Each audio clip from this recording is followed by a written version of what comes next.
জাতীয় স্তরের হ্যান্ডবল প্রতিযোগিতায় অংশগ্রহণ করছে আলিপুরদুয়ার জেলার প্রত্যন্ত এলাকা দেওগাঁওয়ের দুই স্কুল পড়ুয়া। খুশির হাওয়া দেওগাঁও এলাকা জুড়ে। আসল উদ্দেশ্য হচ্ছে 67 ন্যাশনাল স্কুল গেমস, যেটা হচ্ছে হ্যান্ডবল, হরিয়ানার হিয়াসে অর্গানাইজ হচ্ছে।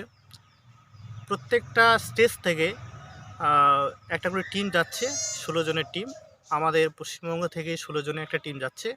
সেই টিমের মধ্যে আমাদের আলিপুরদুয়ারের 4 জন এবং আমাদের দেওগাঁ স্কুলে 2 জন। একজন হচ্ছে সোহেল আলম আর একজন হচ্ছে আবু আরাফাত রাস।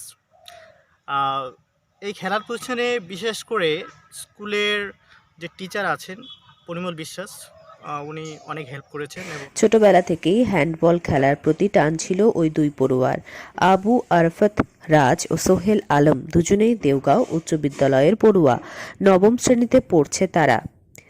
পড়াশুনো তারপরই খেলাধুলো, এই হলো দুই পড়ুয়ার জগৎ। মোবাইলের নেশা তাদের দুজনকে কখনো স্পর্শ করতে পারেনি। মোবাইলের নেশা ছেড়ে মাঠমুখী হোক কিশোর ও যুবকেরা, এই আহ্বান জানালেন দেওগাঁও উচ্চ বিদ্যালয়ের শিক্ষক জিয়ারুল হক। হরিয়ানাতে আয়োজিত ৬৭তম জাতীয় স্কুল গেমসে অনূর্ধ্ব ১৯ ছেলেদের হ্যান্ডবল প্রতিযোগিতা অনুষ্ঠিত হতে চলেছে আগামী ৬ জানুয়ারি থেকে ৯ জানুয়ারি। সেই প্রতিযোগিতায় বাংলা দলের হয়ে আলিপুরদুয়ার জেলার ৪ জন ছেলে সুযোগ পেয়েছে।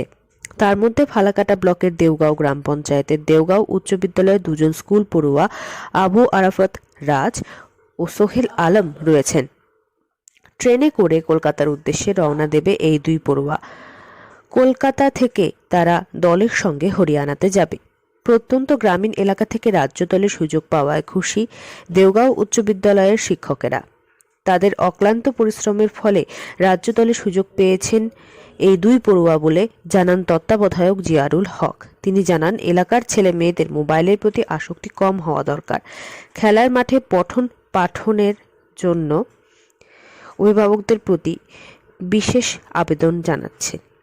খেলাধুলার প্রতি আগ্রহ জন্মাতে সাহায্য করবেন তারাই। এরপর শিক্ষক হিসেবে তারা এগিয়ে আসবে।